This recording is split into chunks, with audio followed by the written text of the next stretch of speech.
Todd The Wellman. For the last 20 years, I've had an agreement, a bargain, if you will, with the residents of Central Virginia.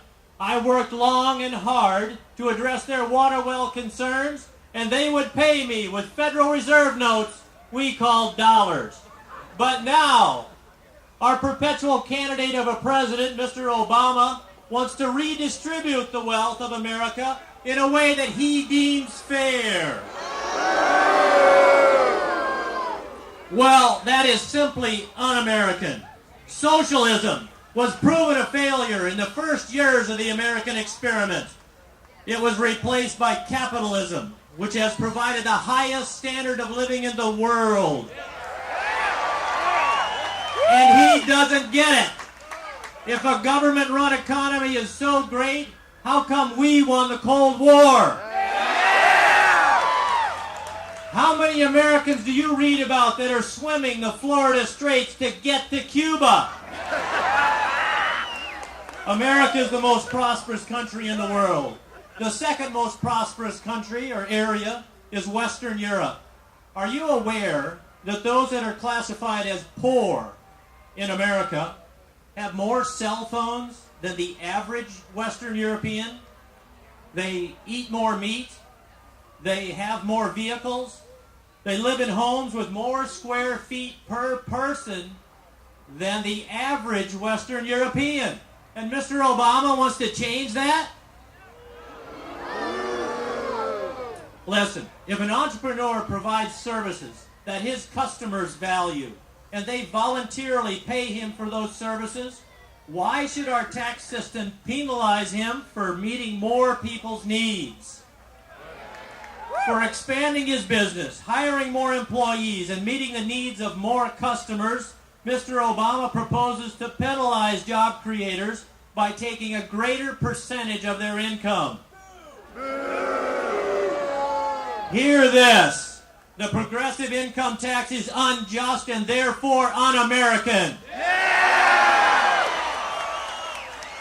Why not let them keep the money they earn so they can invest it and spend it on services you and I provide, rather than give it to the central government to be redistributed fairly? Where do we go from here?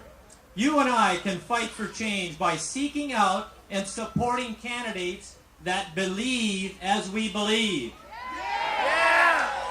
Do not take their word for it. The Founding Fathers said to look to their private lives to validate what they say.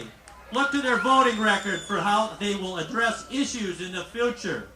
Are they willing to govern within the guidelines of the state and federal constitutions? Yeah.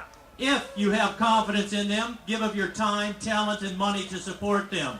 If not, then seek out those who will. We can no longer be passive. Time is of the essence.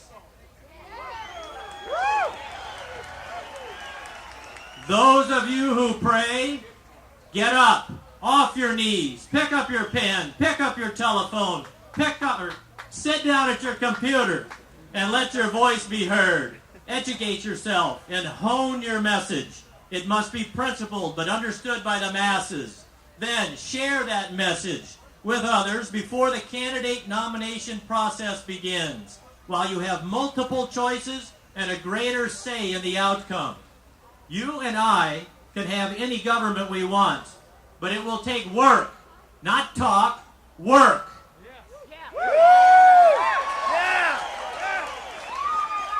What price are you willing to pay to preserve the American dream? The Founding Fathers were willing to risk everything they had by signing a document that declared that their rights came from God, not from the king or his government. That's right. That's right. The American soldier has given of his time, talent, and blood to give you and me the opportunity to influence our government. Now tell me, can you and I preserve this nation for the next generation? Yes, we can! Yes, we can! Yes, we can!